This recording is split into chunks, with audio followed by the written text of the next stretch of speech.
Hello, everyone. Hi. Can you hear me? Let's put something in the chat if you can hear me.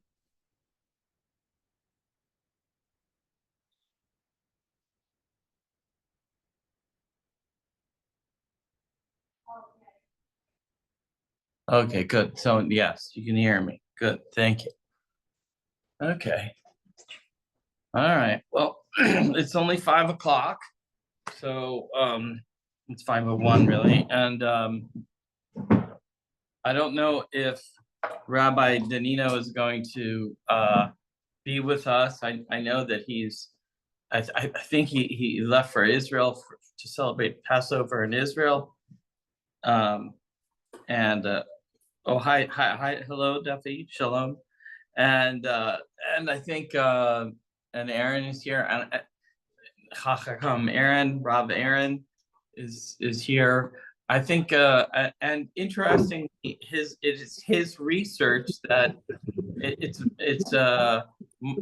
Rabbi Danino's research that is essentially that research which allowed all of the interception of the missiles, so that defended all the people, and thankfully nobody was harmed in the attack. I think last night or the night before from Iran, and I think that's the result of his a lot of his research is in missile to missile interception, and I've talked to him a lot about it. It's fascinating. So that's pretty cool. And hopefully the war continues. Wars continue exactly like this, where no one gets hurt. That's what I want to see. Yeah. Yeah, it's interesting, right? I mean, if they perfected this technology and then open sourced it, right, that would render missiles useless all over. Yeah, I was thinking last night about a prayer essentially that may all weapons be rendered harmless. That's really what it is. Like, I don't want anyone to be hurt at all. So yeah, quite frankly, this was perfect. I loved it. This was, I think, that it was a miracle, and wonderful. So I'm glad that you're here, Aaron. Yeah, I was at I apologize to everyone. I'm not in my ordinary garb, and I am also on the road. I crashed a Yale alumni event. I'm not a Yale alum. Bard, aren't you Bard? So Bard undergrad, UPenn grad, and then when I showed up, so I met. So interesting story how I got there. So, and this is relevant to the Parsha. I'll tell you why. So I'm at shul this past Shabbat, and I'm in my jalabia. I wear ordinarily a traditional, like a Moroccan kind of robe when I'm at synagogue. And there's a knock at the door. I go and answer the door, and there's a man standing there with a book in his hand. And I have a quick conversation with him. I invite him in. I could tell he wasn't Jewish, so I asked him. I thought he might be Muslim, so I asked him if he was Aribe or Yehud, and he said Mitzri, which means he's Egyptian. And so I invited him in to sit next to me. We sat next to each other, and the book he gave me was a book he authored about solutions to the Palestinian-Israeli conflict. And he graduated from the Yale Divinity School as a second kind of career in his life, midlife. And he wrote this book. He wrote two other books, and he wrote a number of different essays. And very quickly in synagogue, he and I became very good friends. And he invited me out to this event. and I was very grateful to be his guest, his plus one to this his wingman to this event, and just Oh, super cool guy. And I mean, how brave is it for an Egyptian man to show up at a synagogue on Shabbat with a book he authored about how, solutions to bring peace to Israel and Palestine, and he doesn't know anyone. He just shows up to a synagogue and he's like, he wants to just talk and meet someone to start to get that's forward how it happens, momentum. man. That's how it happens. Oh, That's the only oh. way. And I was thinking, like, what is the possibility? Like, what if someone else in my congregation answered the door? Well, that's Answered the why, door. thank God. I mean, this is exactly, yes, you're right. And, that's why it's, yes, right? I mean, I have nightmares about that sort of thing. Like if someone, I mean, just because a message of peace was not received, it doesn't necessarily mean that the message of peace wasn't sent. Yeah. So you could have turned away peace at the door, and so thank it was a miracle that you were there, and how wonderful is that? I mean, this is the only way to win. This is Right. the only way to restore balance. And the thing is it happens on a one-on-one basis, and we know this. Anyone who's in the group right now who may have taken there are like these classes on de-escalation and non-confrontational speaking and things like that. I can't remember what the exact terminology is, but there are classes on when you're protesting, how to connect Civil with disobedience and anger management and all of this stuff. Yes. Yeah, but ways to actually connect and with people who may be on the quote unquote other side, and you use personally. You look at maybe an article of clothing that they're wearing and you can see that they're married. I'm married too. So now you create bond. And I think the problem right now in Israel and with the Palestinians is the rift is so far apart, and each side. I'm making broad generalizations now, but there's been a dehumanization of the other, and so much so that now each party, each side is defining themselves based on the other. I am not well, that. this is in part, we're slowly creeping towards Sinat Chinam. Okay, and thank God Passover is coming to remind us that there are oppressed people everywhere, and all oppressed people are our brothers and sisters and our family and our friends, and that we are here to humanize and not other or objectify and not be tribal, and that we are all one and the same because we are all part of the universe. And when we argue, we are just harming ourselves. We are parts of the universe, conscious of itself, arguing with itself, and causing pain unto itself. So, Yes. This is the lesson, and that brings us to tonight's Parsha, which I would like you, if you could, to say the prayer and introduce us, if you could. Sure. So, if it's appropriate, unless you have, I mean, you can certainly add on. No, of course. I just wanted to say one thing to that point. Pesach is coming, Passover is coming, and it's a tradition in many Jewish households, and it is a tradition for Passover to invite guests. Absolutely. And what are you doing when you're inviting someone to share food at your table, but you are inevitably you are bonding with them, And in the Arab world, I learned this when I was in Morocco, sharing a meal with someone is a very, very significant event.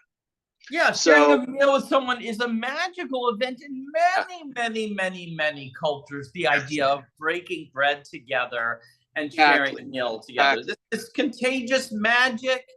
This is, where you can seed, you can pass on literally your ideas to someone through food. And this is how cultures interact and become familiar with each other. I was always, yes. I mean, this is an important bonding moment. So even in Morocco, I was told it's if someone burns you in some way, the first thing you say is, how could you do that? We ate together. Because it's sacred. Right. The act of sharing a meal is a sacred event. And Passover, it's interesting how, like, for Jews, what we do is we celebrate many of our holidays with meals. And the meals take on this representation of the divine and divine intervention, but the meals are to be shared with others. So it's this greater bonding event. And I think there's something to this where I've always thought one of the ways to move forward from the conflict, because it's going to be over, the war is going to eventually end. So how do we move forward from that? One of the models, I was always fascinated by the South African model, how they were able to move forward from reconciliation events and courts where rebels, South African ANC members would sit down at the same place with the colonial, well, they would call them colonial settlers there too, and they would like sit at the same table or sit in a room and mediate this so they could move past it. And I think there has to be some similar framework where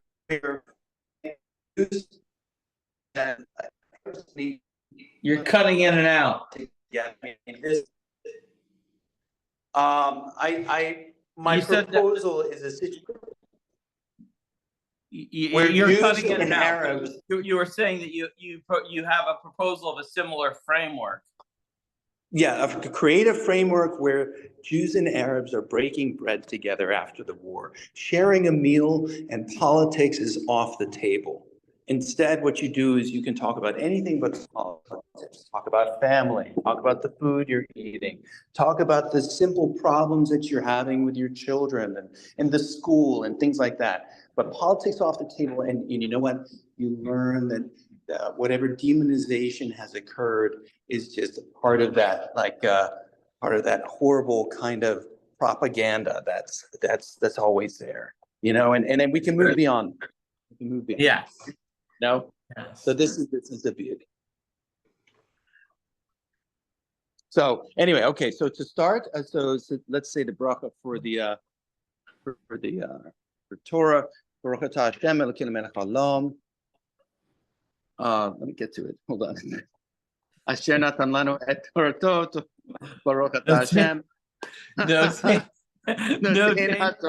Torah. Okay, blessed are you, O God, who's given the world the Torah. Blessed are you, O God, who's given us his Torah.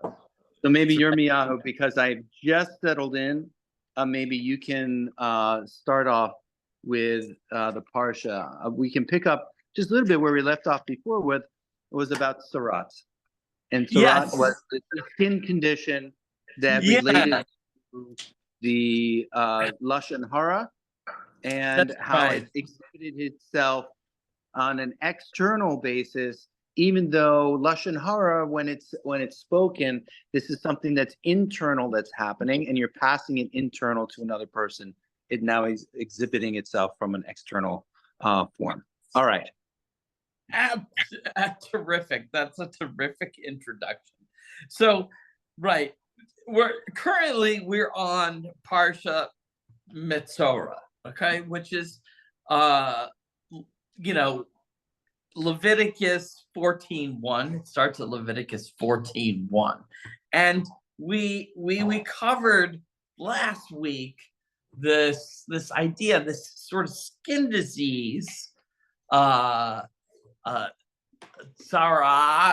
okay, Saraat, this skin disease, which is really a manifestation, an external manifestation of one's. It's a spiritual thermometer, okay? It's a spiritual thermometer, and essentially, you get a terrible disease if you're a jerk.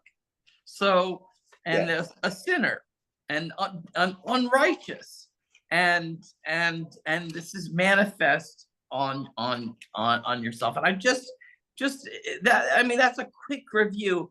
I want to point out first, okay, that the title of the current, like I said, the current parsha is Metzora. What is a Metzora? A Metzora is someone who is affected by Sa'arat. What? Yes, is affected by this problem. That is a Tzora. And in this parsha, Metzora, is we learn what that person is supposed to do in order to heal themselves sort of spiritually. So I want to back up to Leviticus 13:40, okay, verse 40, before we get to, which is in part of the previous parsha. And just I want to point out that this whole thing about metoscopy, we sort of left the last parsha, and I left you guys hanging with this idea of metoscopy. Where are you referring to? I'm referring to Caesarea. It's 13:40. Okay. Yep. Okay. And metoscopy, and it says here, if a man's hair of a man's head falls out and he's bald at the back of the head, he's pure. And if a man whose hair, and if his hair falls out, that's the ordinary Jewish hair loss right there at the back. Right, exactly. Towards the front of the head, and he's frontally bald, then he's pure. And if he's got posterior or frontal baldness, okay, that shall be white with streaked with red and this and that and the other. And I'm just saying that this idea of metoscopy, right, that the someone's spiritualism can register. What do you mean by metoscopy? What is the term metoscopy? Metoscopy means face reading. It is a character reading of face. It is the counterpart of chiromancy, which is reading the lines of the palm, or vulvomancy, right? Which you perfected. Which well, that's true. I did. That is true. Yeah, just plug the book. Yeah. Yes. I just have to say this, just to interject for a second. I gave your book to the forensic psychologist who examines my clients, and he had a lot to say about it. He had a lot to say. Oh my God. I can't wait to hear what that. Oh my gosh, goodness. Yeah. That is funny as heck. Okay, well, fantastic. Okay, so let's go to Metzora. So Metzora is a person, so good. Okay. This is, the person that has this spiritual deficiencies. Okay, and so the parsha reads like this: Hashem spoke to Moses, saying, "This shall be the law of the Metzora on this day of his purification. He shall be brought to the Cohen," all right, the high priest, "and the Cohen shall go forth to the outside of the camp the Kohen shall look and behold the Ta'arat affliction had been healed from the Metzora, from the person who's affected, okay? The Kohen shall command, and for the person being purified, there shall be taken, and now this is how to purify yourself. Yeah, I know you love this. Yeah, two live clean birds, cedar wood, crimson thread, and hyssop. This is how to purify, right? So you're gonna say what are you're gonna give me, you're gonna pull my leg, what? No, this I know that this kind of thing speaks to you. You know, you love the spells and the conjuring and putting things together, the projects. And this is what we're seeing. We're seeing a project here that's being done. And you know, the question becomes, okay, how much, as you know, and we've talked about this, how much of it is the project? How much is the project just a vehicle for divine intervention? Is it the belief that it's the project? Is it the belief that it's God? Is it the Kohen? The driver of the bus? Like who's really in charge here? And I think I always go back to your very first presentation that you did with Temple of Miriam, and I say this, I repeat this all the time. And the deepest thing that, in my opinion, that I can recall from that, I'm not gonna say deepest thing that you said, but deepest thing from that initial event that you held was, who were the Jews before they were Jews? And so the question becomes, okay, the belief in one God is something that uniquely characterized Jews and differentiated Jews from the rest of the world. But there was a culture, there were practices, there were divinations, there were spells, there was a culture that existed prior to them believing in one God. It didn't just abandon, it just wasn't erased. So what of that was taken and then became part of who we are as Jews, and how did it become adopted into the Torah? I referenced a couple of weeks ago with the Ark, when we were talking about the Ark, when I was in Cairo, in the Cairo Museum. There's an Ark in the Cairo Museum. Slight differences, but similar construction. Instead of the angels on the top, the angels are on a relief on the side of the Ark. So significantly, there's cross-cultural exchanges. Who were the Jews before they were Jews? And what is a bird, cedar wood, crimson thread, and hyssop have to do with Sarat? Oh, wow. So that you're right. I couldn't have said it better. That's fantastic. That is exactly right. That's fantastic. Well, let's talk a little bit maybe a little bit about some of those things, like hyssop, which has a big thing coming up next week, right? Because tell us about some of the significance that you see, Yirmiyahu. If you could tell us about some of the cross-cultural uses of a bird, cedar wood, crimson thread, and hyssop. How do other cultures look at these items, and what significance does it have in purification rituals? Well, there you go. Wow. Okay. All right.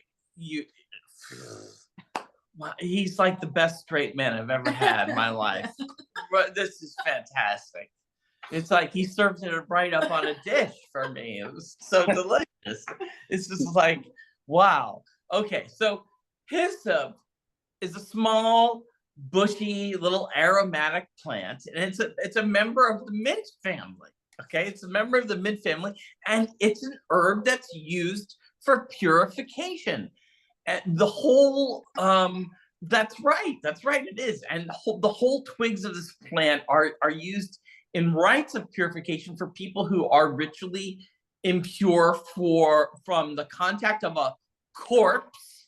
And this is reflected in Numbers 19, verse 18. So you need to be aware of that. Miss Leah, Hakam Leah is, of course, she deals with corpses all the time, and because she is an autopsy technician, and now you know how to purify yourself. So that's, yeah, exactly. This and the sprinkling of the waters of lustration, the waters that were created with the ashes of the red heifer, right? That's performed with hyssop.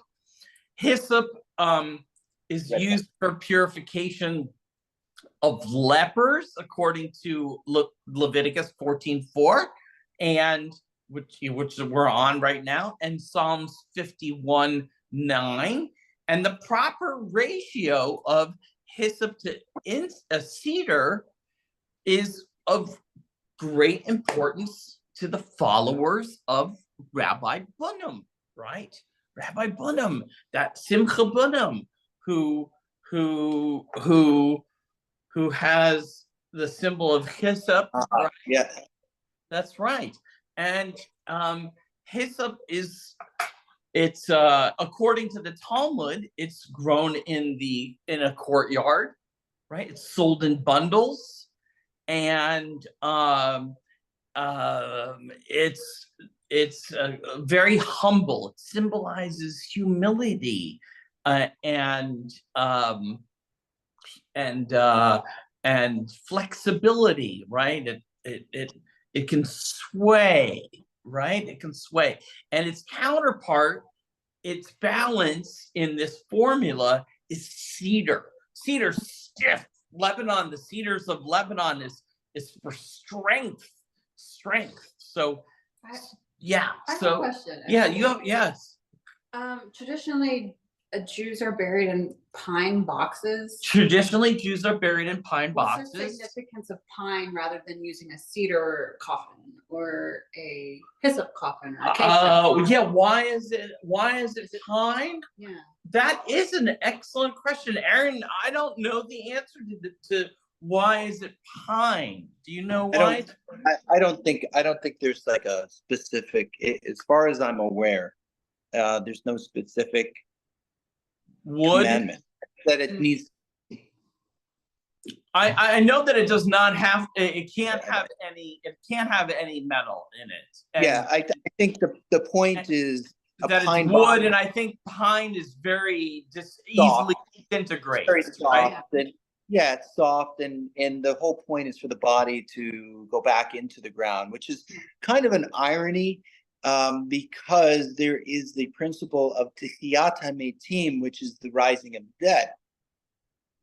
And so, on one hand, the tradition is to bury the dead in a way in which the body can be reabsorbed into the earth. But then, on the other hand,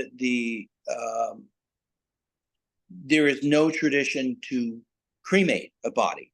Mm-hmm. And the reason is, the idea is that when Tehiyat HaMetim occurs, which is the raising of the dead, when the Mashiach comes, the body needs to be there. But if the body is absorbed into the ground, how does the body come back to life?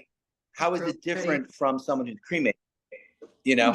Because either way, it's absorbed in just a different format. It's absorbed into the ground. But the tradition is no cremation, bury in a form where the body can be reabsorbed into the earth.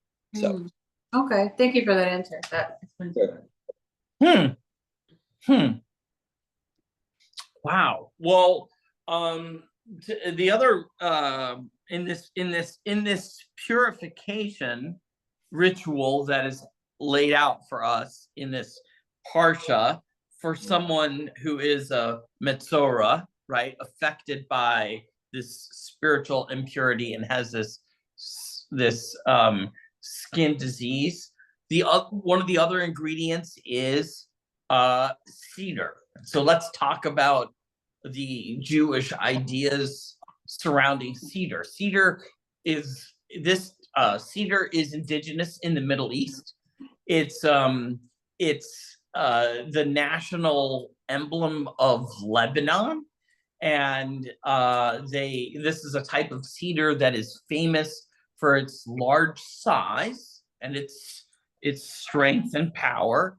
And this is why it's on the back of the other part of the Purim amulet, right? It's added again with hyssop to make the waters of lamentation, and it's used for purification together for, like I said, ritually unclean people who have touched a corpse, and those affected with leprosy, and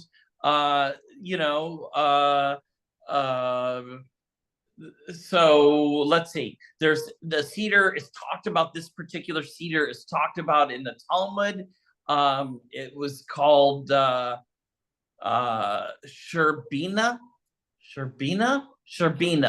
I believe Sherbina. And where the heck is it? It's in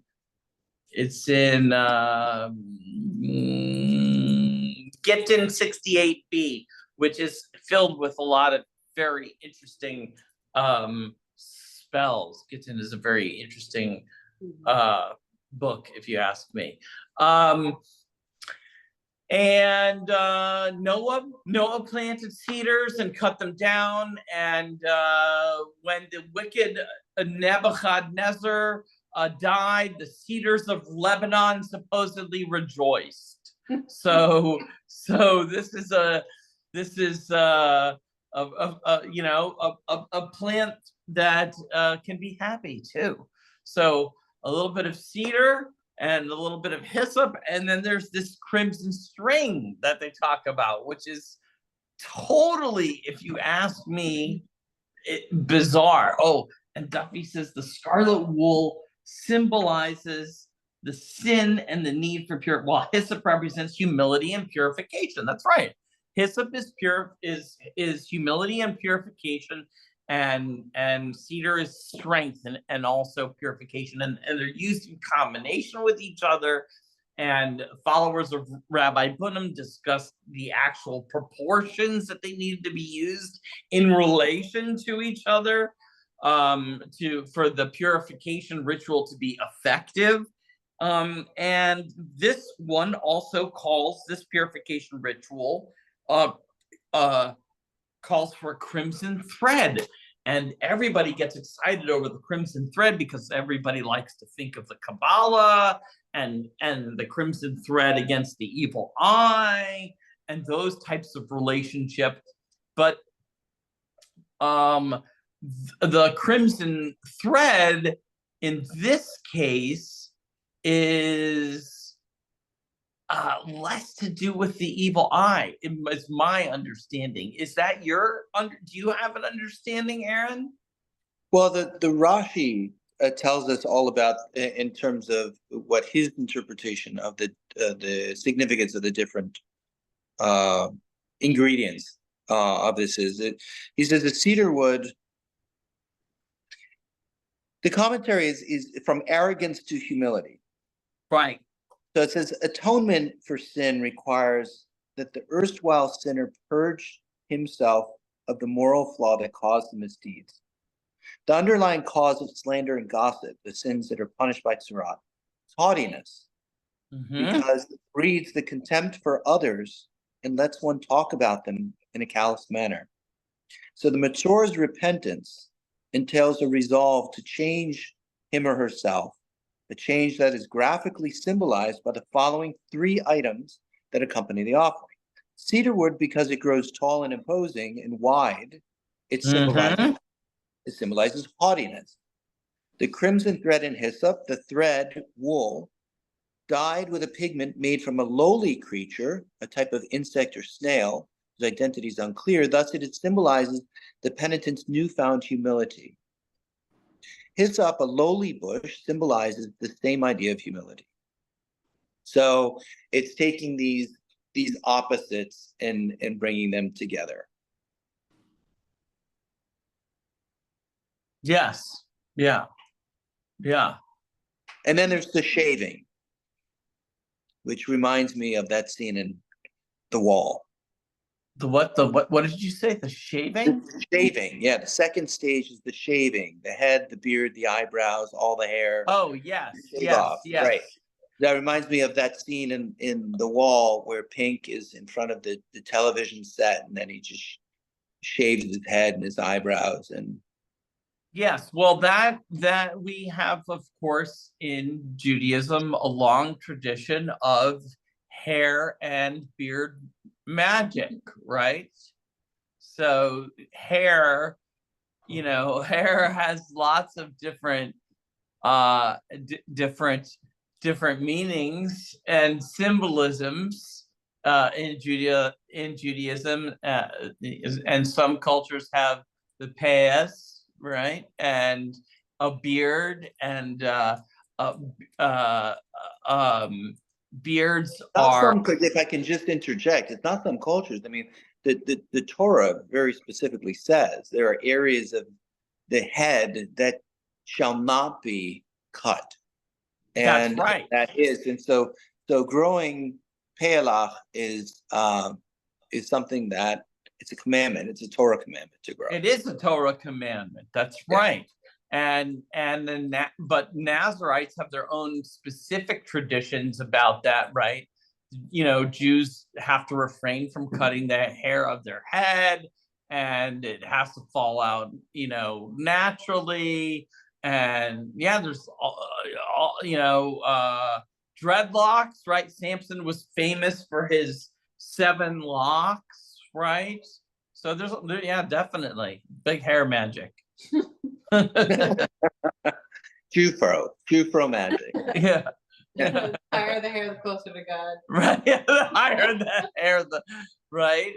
Well, I mean, the Zohar tells us that hair is evaluated during the magical practice of metoscopy, which is face reading, and the hair is indeed a reflection of the character. This is Zohar, the second book, 77b, and this is reflected in Talmud, Gittin 69a and Shabbat 110a, and tells us that hair is used as a magical ingredient. That's time out. He's saying time out. That's a different section, I know. But in those How are you supposed to read a face if your face is covered with hair? Okay? How are you supposed to do the face reading if the face is covered in hair, right? I don't know about that. I don't think that's well thought out there. Oh my goodness, that's fantastic. I love it. Well, very interesting. And then, well, I mean, we certainly have, I love this, that it's on the 7th day, shave off all of his hair, his head, his beard, his eyebrows, and all of his hair, and he shall shave off. Doesn't say anything about the pubes, though. And he shall immerse his says all the, when it's the Torah says all the hair. All the hair means that it's so specified the eyebrow. Does it have to be shavers laser okay? No, I'm serious now. I mean, when they say shave, they're meaning that it's cut, right? Yeah. So I think okay. So, wait. So there's the distinction. So just so I can explain, I mentioned not cutting the pela. Oh yeah. So what about those? Okay, so there's a distinction within Judaism. There are these opinions as to what shaving means, as opposed to cutting. So shaving, dating back then. Oh my God, Jews with shaving and the cutting. There's there's a different. Can we just call it sharing and be done with it? Okay, all right. But cutting is this way and shaving is this way. What is this? Shaving is one razor. Cutting is two blades going back and forth. Oh. Okay. And so one razor. This is cutting. When you're using one of those electric razors, that's really two blades going back and forth. That's actually cutting. And using a single blade razor is not kosher. That's not kosher. It's not kosher to shave with a straight razor or multiple razor like this. However, it is kosher to use an electric razor, which is several blades cutting. Wait. So Gillette is with the 8-bladed, Yeah, thing right. that is Every like year it's another blade. $35 head. That's Yeah. not kosher. Not kosher. So, but That that's is why a razor against So- the skin. this is why Apu, our grandfather, I didn't realize this. Yeah. This is why Apu only used an electric fucking shaver. Yep. I have no idea. Yeah. This Yeah. explains a lot about our grandfather. Well, it explains why he used an electric razor, not the other thing. I mean that his whole thing about using an electric razor and Old Spice, I didn't realize that. That's a Ketoret. The old Spice is a Ketoret. Yes, right, because it has it does. It has cloves and some smell into it, but we won't talk about that. But per se, but clearly, I mean, he loved. That's all he ever used was that electric razor, and I never. I mean, it's one of the things like I associate with him. Yeah. And that's why. So you're telling me that a regular Gillette, like 5 razor, 5, not allowed. Not kosher. Mach 5. Wow, that's the most expensive. We could make a lot of money selling really. I mean, I don't think that. So what about if it was laser? Well, I don't understand your question. Well, what if the cutting implement is light and not a blade?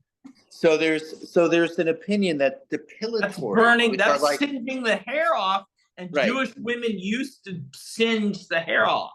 yeah, there's an opinion about depilatories. It's like, did I say it correctly? Like Nair? Yeah. Depilatories. So those are okay.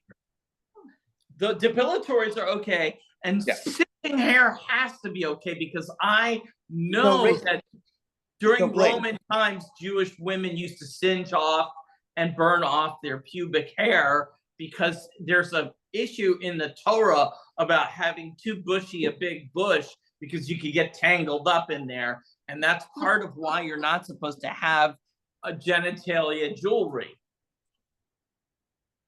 That's a lot in there that you just It's packed true in that. though. There's a lot that you really packed in that one. I 30 packed them all in as soon as I can pack it. Yeah. That's what she said. That's exactly. Am I wrong? I would like to see where your source is.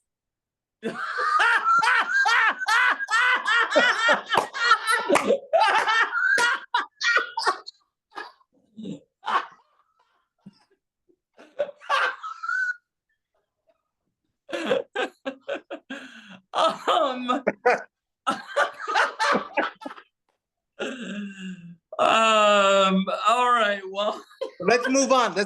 There's some good stuff here. There's a house can get Sarat, which is a very interesting thing.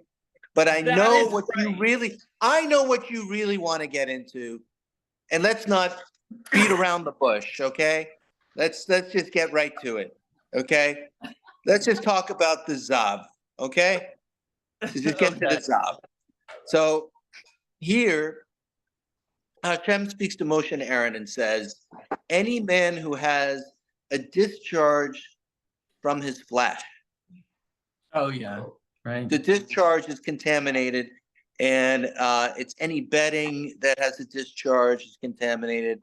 Yeah. Any vessel which he sits on is contaminated. Anyone who touches the bedding is contaminated. The saddle is contaminated. Whoever touches anything beneath him is contaminated. And when the man with the discharge ceases his discharge for 7 days, he goes into the mikvah and then makes a sacrifice. A man whom there's a discharge of semen shall immerse himself, his entire flesh in water, remain contaminated till evening, just 1 day. Any garment or anything of leather upon which there was semen shall be immersed in the water and contaminated to the evening. So Anything about that, Rav Yirmiyahu, that you want to talk about? Semen Yeah, discharge. I'll That seems tell like you. right up your alley. No, I'm going to tell you exactly about that. Okay, are you ready? That semen only can live Here's for the one day miracle. outside, right? The miracle here is that I didn't bring it up. I didn't bring up a word.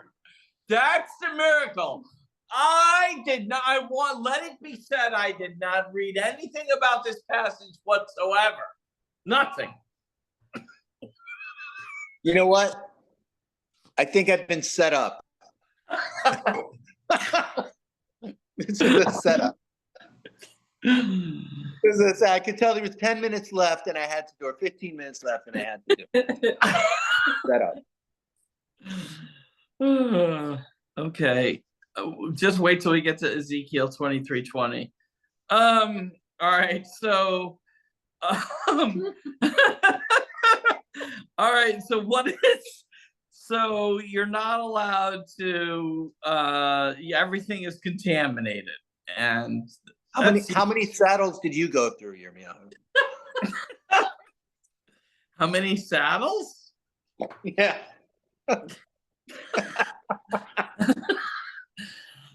But you had a new saddle every day. Yeah. Sometimes twice a day. You should tell them about Donna. What?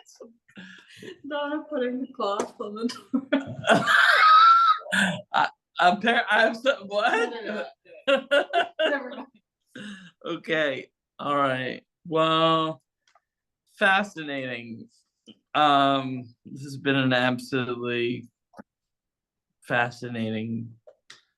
Do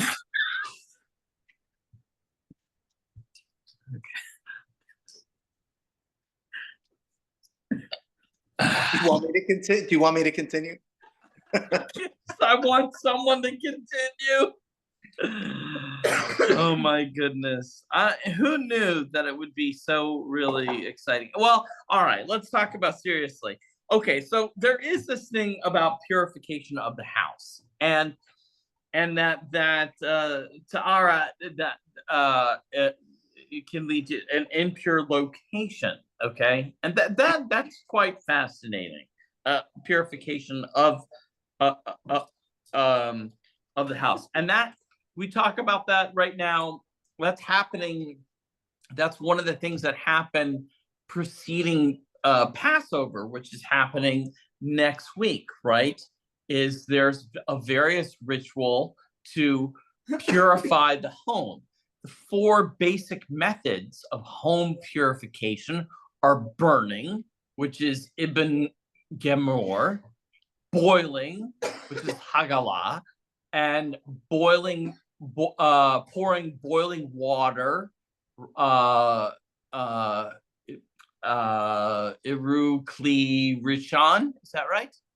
And light burning with light, which is Ibn Ka'al, is that right? I don't know about that, but continue. There are four basic, as far as my understanding is, there's four basic methods of the purification for kitchen items, and there. What was the last one? The burning. Yeah, fire. light burning, light burning. Yeah. So to qualify as a complete burn, though, metal has to be heated until it's glowing, right? Yep. And that includes all metal utensils and every part of the interior of the oven. And some people we've seen even use a blowtorch to accomplish this task, right? Yeah. Okay. So that is just the basic method of purification of kitchen items. But to purify the rest of the home, certainly during Passover, we purify those kitchen items, but we have to also purify the space, right? The space, and we do that. We collect all of these impurities, these breadcrumbs, this chametz. That's what this is called, chametz. This is anything that could appear to be construed even as a crumb of grain or leavened bread or particles of flour, right? And they represent spiritual impurity, chametz. So when we purify the home during Passover, which is next week, it's no joke, man. They're going in there with a blowtorch, and they're like, yeah, seriously, with a flamethrower, no business, serious business, right? Yeah. Am I right, Aaron? Pretty much. Am I wrong? Well, tell me if I'm wrong. What do you mean, pretty much? I was thinking about other ways that other cultures will purify space, and there's the sage is like a very common way, right? That right. Many Well, people that is an incense, and we have various purification incenses too. One of which was given to us by the angel Raphael in the book of Tobit, where Tobit, chases out the demon Asmodeus by burning the heart of the and liver of a fish. So incense, for sure, it is both a purification. We Jews, however, are not allowed. It is against Jewish law to burn incense that pleases a demon or malevolent force. You can bribe them. You can bribe them in an exorcism, but you may not burn pleasing incense for them.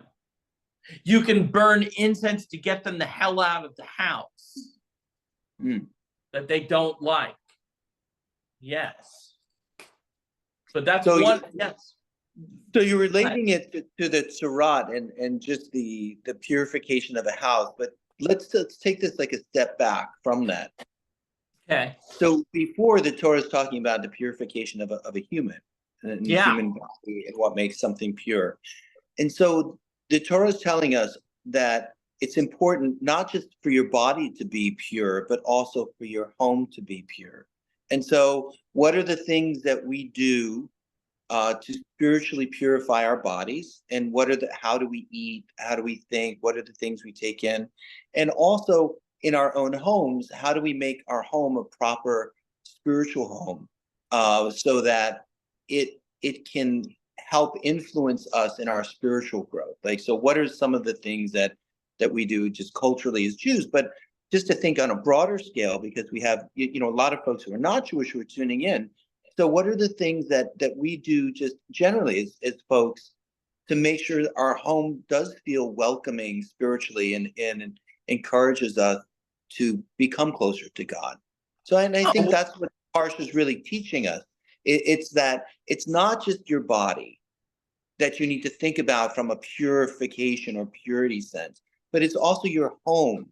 And in the home, it's important to have a home. It's your environment. It's your whole environment. It's your whole attitude. It's your whole attitude. It's the vibe that you put off. Are you a big frowny face? Are you annoying? Are you a phlegmatous personality? Or are you, someone who is a little bit more sanguine, not bilious? Someone who's kind, right? It's a pleasing, yes, absolutely, a welcoming. Are you spiritually welcoming? Are you spiritually open-minded? Are you spiritually judgmental, right? And exclusive and othering? That's no good. You can't be that. You have to be sort of welcoming and intersectional.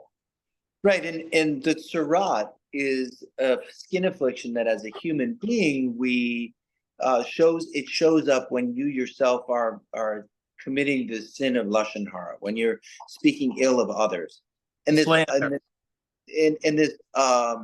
idea that a house can have tzara'at. I mean, obviously a house can't speak. So what is this about? Well, I think it's about, like you just described, creating an environment, like a spiritually impure, negative environment. This is what it's talking about. So, not just yourself, but also your house, your surroundings. It's very important. And I think, we can take a lesson, take it one step further from a concentric circle going outward, how about your community? And then the government you live in, we should be participating in your sense that way. And then the world on a larger scale, what are the things that we can do to make this world a purer, a better place? As we start from the individual and then we start making these concentric circles outside, we must recognize our roles. So I think that's the lesson perhaps here in the Torah. Have you ever read the book A Pattern Language, Aaron? No. Well, let me tell you, A Pattern Language is a book that is it's a classic book of both I would say urban planning and almost down to a home level.